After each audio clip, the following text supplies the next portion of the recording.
Tudo dominado. O Globo, 2 de agosto de 2003. Alguns adversários do governo veem na queda da popularidade do presidente da República um auspicioso sinal de que o eleitorado vai se libertando da ilusão esquerdista. Mas isso sim é que é ilusão. A força de uma corrente política não se mede pelo prestígio de um de seus membros, mas pela somatória dos seus meios de ação, comparados aos do antagonista. O mais decisivo é a predisposição do público para aceitar o discurso de um dos lados. Hoje em dia, a credibilidade a priori da fala esquerdista é tão hegemônica que qualquer argumento contra, já não digo para ser aceito, mas simplesmente para ser compreendido, tem de se traduzir nos termos dela, esvaziando-se de toda energia própria. A esquerda tem o monopólio do ideário nacional, da linguagem dos debates públicos, dos critérios de julgamento do bem e do mal.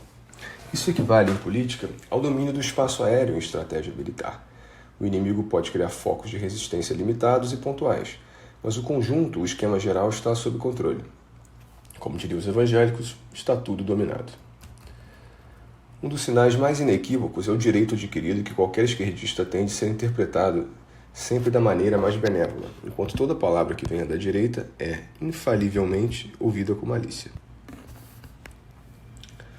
Imagine o que aconteceria se um líder dos fazendeiros, somando os militantes do MST, dissesse: vamos nos organizar e acabar com todos eles. Quem na mídia ou na classe política hesitaria em ver nisso um apelo ao genocídio? Mas, quando o Sr. Stedley anuncia seu propósito de reunir um exército de 23 milhões de militantes para acabar com todos os fazendeiros, o doutor Márcio Tormais Bastos, com a cara mais bizonha do mundo, pontifica que o movimento chefiado por esse indivíduo não é caso de polícia. O presidente do PT, José Genuíno, mais calmamente que um Diem-Pax da veia, filosofa que a tomada de propriedade pela força é coisa da vida. E o bispo Casaldáguila, levando sua caricatura semiesca da fé cristã às últimas consequências, condena como satanismo a resistência às invasões. Vocês lembram o que a mídia fez com o ex-governador Maluf, quando, numa frase desastrada, disse: estupra, mas não mata? É claro, um direitista ou qualquer um assim rotulado não tem direito sequer a um lapsus linguae, por mais patente e boboca que seja. Mas quando o Sr. Stedley conta as cabeças de seus adversários e promete cortar todas, é o próprio ministro da Justiça que vem correndo diluir o conteúdo das palavras, para que não manche a reputação de um movimento social, coisa inocente e cândida por definição. Como acabar com 27 mil cidadãos, se não matando-os ou aterrorizando-os?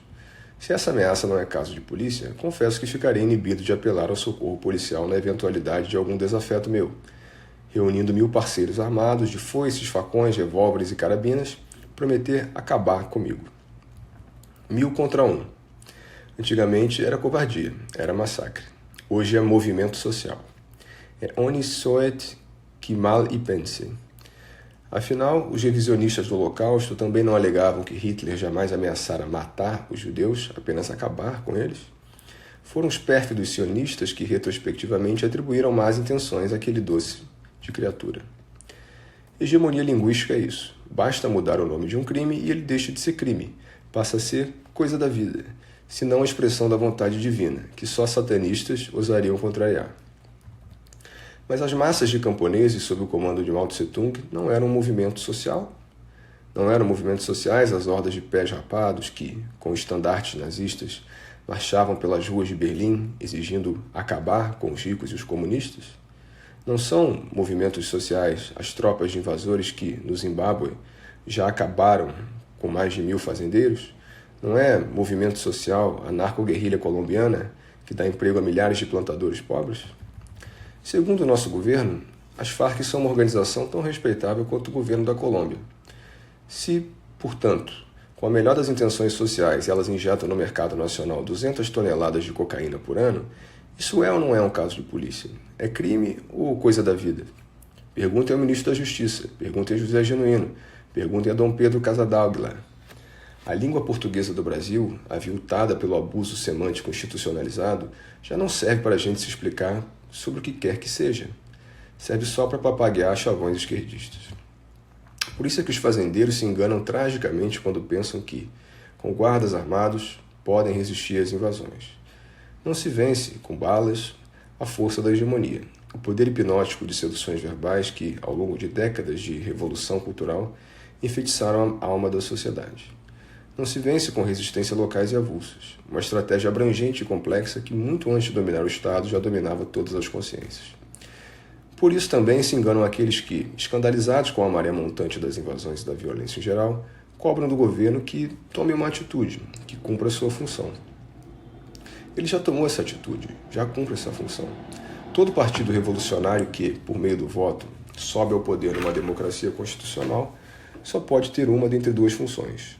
Ou assume a condução do processo revolucionário, como fizeram Allende e João Goulart, arriscando-se a terminar como eles, ou, ao contrário, fica na retaguarda, acalmando os investidores internacionais, anestesiando a opinião pública e montando um simulacro de normalidade enquanto deixa as organizações militantes a incumbência de, com sua discreta ajuda, tomar a dianteira e apoderar-se de todos os meios de ação, isolando e paralisando o adversário. Esta última alternativa é complexa e delicada, mas indolor. As únicas armas que um governo precisa para ser bem-sucedido nela são anestésicos, soporíferos, tranquilizantes, eufemismos, evasivas e desconversas. E no manejo desse arsenal, o governo Lula é formidavelmente bom.